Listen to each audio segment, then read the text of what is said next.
दोस्तों आज हम आपको एक बार फिर से फैक्ट्री में ऐसी कमाल की चीजें बनते हुए दिखाएंगे जिन चीजों के बारे में हर किसी को पता होना चाहिए कि ये सब चीजें कैसे बनती हैं। इन सब चीजों के अंदर क्या क्या इंग्रेडिएंट्स डलते हैं। दोस्तों आज की ये वीडियो बच्चा हो या बूढ़ा, लड़का हो या लड़की, हर कोई जरूर देखे, क्योंकि हमारे पानी पीने से लेकर खाने की हर एक चीज फैक्ट्री में कैसे बनती है सबको पता होना चाहिए। दोस्तों अगर आपने ये पूरी वीडियो देख ली तो मैं पूरे वादे के साथ कहता हूँ कि आपकी नॉलेज कई गुना तक बढ़ जाएगी।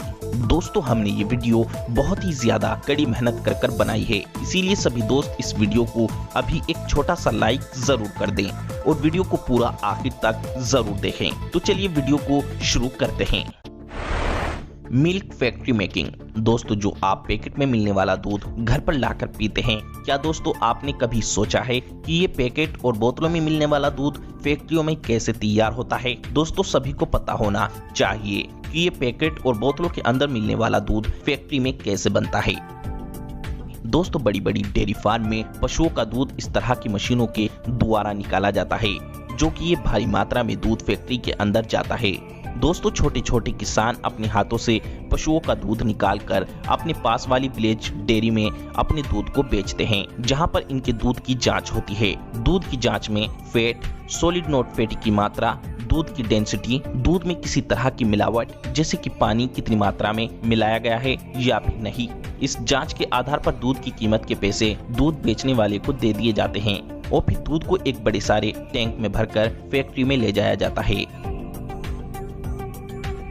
फैक्ट्री में दूध को इन मशीनों में डाल दिया जाता है, जो कि ये मशीनें दूध को जमने से रोकती हैं और दूध यहाँ पर 40 डिग्री फ़ारेनहाइट डिग्री सेल्सियस तक ठंडा भी रहता है। फिर ये ठंडा कच्चा दूध एक विभाजक के माध्यम से गुजरता है और दूध से वसा को अलग कर लिया जाता है ताकि क्रीम को निकाला जा सके।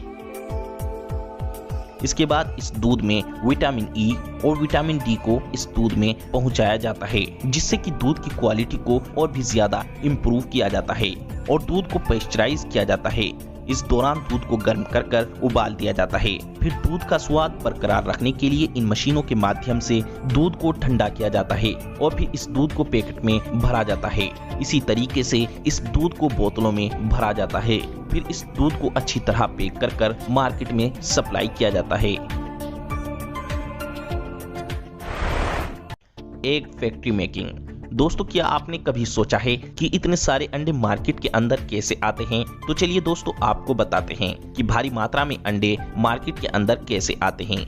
दोस्तों जब मुर्गियां 19 हफ्तों की हो जाती हैं तो उन मुर्गियों को फैक्ट्री में ले जाया जाता है। फैक्ट्री में जाने के बाद मुर्गियां अंडा देना शुरू कर देती हैं। फैक्ट्री के अंदर मुर्गियों के रहने के लिए लाइट का 24 घंटे इंतजाम और टेम्परेचर का तापमान सामान्य रखा जाता है, जिससे कि मुर्गियां हिलती रहती हैं और खुश रहती हैं। इससे अंडे की क्वालिटी बेहतर बनती है। इन मुर्गियों को दिन में 3 बार खाना दिया जाता है। खाने में इन्हें सोयाबीन, गेहूं और चावल दिए जाते हैं। इससे इन मुर्गियों को प्रोटीन भी अच्छा खासा मिल जाता है। इन मुर्गियों को पानी नोजल के जरिए दिया जाता है। हर एक मुर्गी एक साल में कम से कम 300 अंडे देती है। दोस्तों जब मुर्गियां अंडा देती हैं तो वो अंडा सीधा एक कन्वेयर बेल्ट पर गिरता है, जिससे अंडा ढलान के जरिए नीचे आता है और फिर सारे अंडे एक बड़ी सारी कन्वेयर बेल्ट पर इकट्ठे होकर पैकिंग के लिए आगे जाते हैं।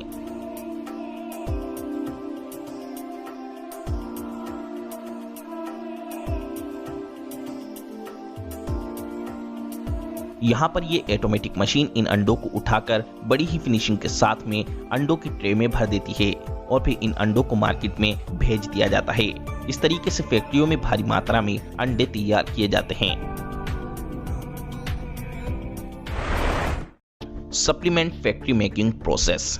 दोस्तों हर जिम करने वाला लड़का अधिकतर सप्लीमेंट यूज करता है अपनी बॉडी को तकड़ी, खूबसूरत और हेल्थी बनाने के लिए। लेकिन क्या दोस्तों आपने कभी सोचा है कि सप्लीमेंट फैक्ट्री में कैसे बनता है? सप्लीमेंट बनाने के लिए इसके अंदर क्या क्या चीजें डाली जाती हैं? सप्लीमेंट हमारी बॉडी के लिए कितना फायदेमंद है और कितना नुकसानदायक? दोस्तों आपके मन में ये सवाल तो जरूर आता ही होगा कि सप्लीमेंट में ऐसी क्या चीज होती है जिससे हमारा शरीर इतनी तेजी से फूलकर तगड़ा होने लगता है।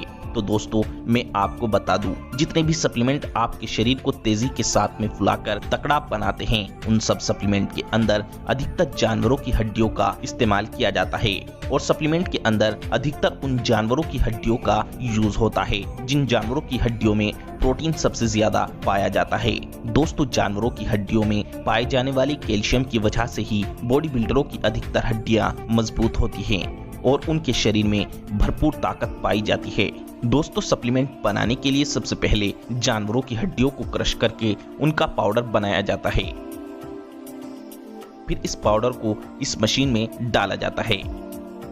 फिर इसमें माल्टोडेक्स्ट्रीन, लैक्टोस, कई तरह के मिनरल्स, फाइबर और एंजाइम्स डाले जाते हैं जिससे हमारे शरीर का डाइजेस्टिव सिस्टम सही रहे और हमारे शरीर को ज्यादा से ज्यादा कई तरह के पोषक तत्व मिल सकें। फिर इसमें शुगर और फ्लेवर को डाला जाता है।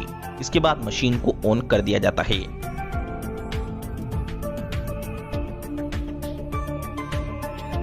और कुछ देर के बाद सप्लीमेंट पाउडर तैयार हो जाता है। फिर इस सप्लीमेंट पाउडर की लैब में जांच की जाती है। रिपोर्ट सही आने के बाद फिर इस सप्लीमेंट पाउडर को सप्लीमेंट के डब्बों में भरा जाता है और कन्वेयर बेल्ट के जरिए आगे भेज दिया जाता है। फिर सप्लीमेंट के डब्बों में स्पून को डाला जाता है और आगे भेजकर फिर इनके ऊपर ढक्कन लगाए जाते हैं। फिर अलग अलग कंपनियां अपने सप्लीमेंट के नेम, मोहर और सप्लीमेंट के अंदर मौजूद इंग्रेडिएंट्स लिस्ट को चिपका देती हैं। इस तरीके से सप्लीमेंट पाउडर तैयार किया जाता है। और दोस्तों मैं आपको अधिक जानकारी के लिए बता दूं कि हर सप्लीमेंट जानवरों की हड्डियों से नहीं बनाया जाता है, जैसे वह प्रोटीन दूध से बनता है। घी मेकिंग फैक्ट्री। दोस्तों आप जो भी मार्केट से मिलने वाले घी का इस्तेमाल करते हैं, क्या आपको पता है वो घी फैक्ट्रियों में कैसे बनाया जाता है? दोस्तों ये तो सबको पता है कि देसी घी हमारे शरीर के लिए बहुत ज्यादा फायदेमंद होता है, लेकिन दोस्तों देसी घी महंगा होता है, इसीलिए लोग देसी घी का बहुत कम मात्रा में इस्तेमाल करते हैं और मार्केट से मिलने वाले तरह तरह के सस्ते डालडा और वनस्पति घी का इस्तेमाल खाना बनाने के लिए करते हैं। लेकिन दोस्तों ये घी फैक्ट्री में बनता कैसे है, चलिए जानते हैं। दोस्तों ये डालडा वनस्पति घी कई तरह के चुनिंदा पेड़ों से बनाया जाता है, जैसे पाल्म ऑयल, ताड़ के पेड़ का ऑयल या फिर च्यूरी के पेड़ से भी डालडा घी तैयार किया जाता है।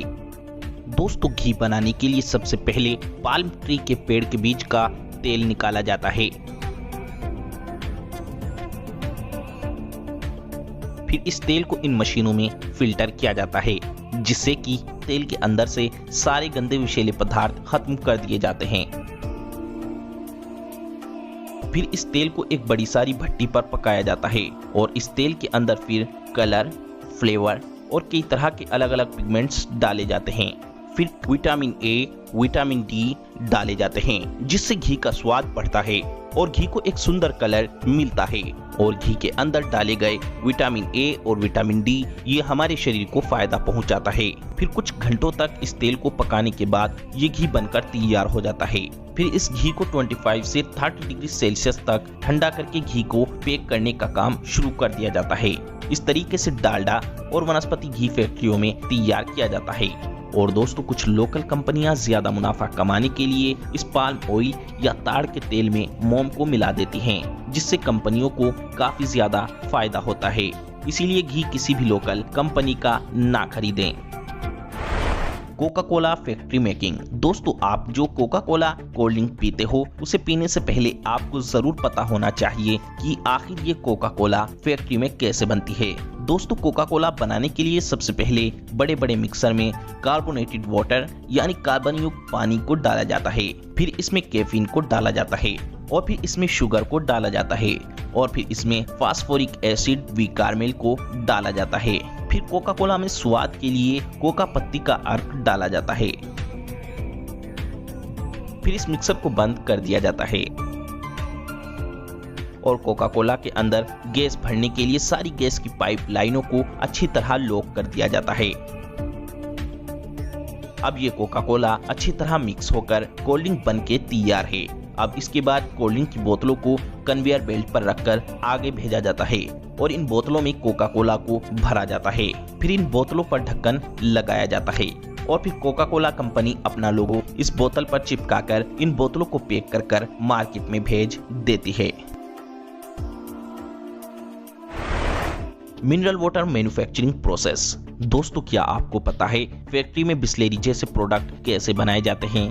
दोस्तों, फैक्ट्री में बिस्लेरी जैसे पॉपुलर ब्रांड बनाने की शुरुआत होती है पानी को अलग अलग नेचुरल सोर्सेज जैसे कि ग्राउंड वाटर और नदी से पानी कलेक्ट करके फैक्ट्री में ले जाया जाता है। इसके बाद पानी का ओजोनाइजेशन किया जाता है, जिससे इस प्रक्रिया में कच्चे पानी के माइक्रो बैक्टीरिया मर जाते हैं। फिर पानी को सैंड और कार्बन फिल्ट्रेशन की प्रक्रिया से गुजारा जाता है, जिससे इस प्रक्रिया में पानी के अंदर से रेत और हर तरह के धूल के कण निकल जाते हैं। फिर पानी को रिवर्स ओस्मोसिस प्रक्रिया से गुजारा जाता है। यहाँ पानी के अंदर से लवण, खनिज और नमक को निकाल दिया जाता है। फिर पानी को मिनरलाइजेशन किया जाता है। इस प्रोसेस में पानी के अंदर मैग्नीशियम और पोटेशियम जैसे कई मिनरल्स पानी में डाले जाते हैं, जिससे पानी काफी ज्यादा हेल्थी बन जाता है।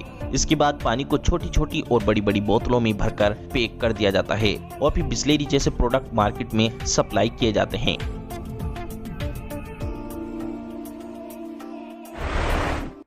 Coconut oil factory making. दोस्तों, कोकोनट ऑयल को कुछ लोग खाने में इस्तेमाल करते हैं, तो ज्यादातर लोग इस कोकोनट ऑयल को अपने सर के बालों पर लगाते हैं। दोस्तों, ये कोकोनट ऑयल हमारे सर के बाल और हमारे पूरे शरीर के लिए बहुत फायदेमंद होता है, लेकिन फैक्ट्रियों में ये तेल कैसे तैयार किया जाता है आप जरूर जानें। दोस्तों, नारियल का तेल बनाने के लिए सबसे पहले सारे नारियल को इस मशीन में डालकर सारे नारियल के ऊपर से नारियल के भूसे को उतार दिया जाता है। फिर इन नारियल को 2 से 3 दिन धूप में सुखाया जाता है।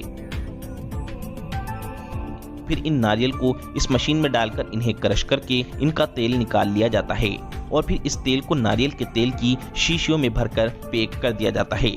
और हाँ दोस्तों, सबसे जरूरी बात, हमने ये वीडियो बहुत ही ज्यादा कड़ी मेहनत कर बनाई है, इसीलिए हमारी मेहनत का फल आपका वीडियो को लाइक करना है।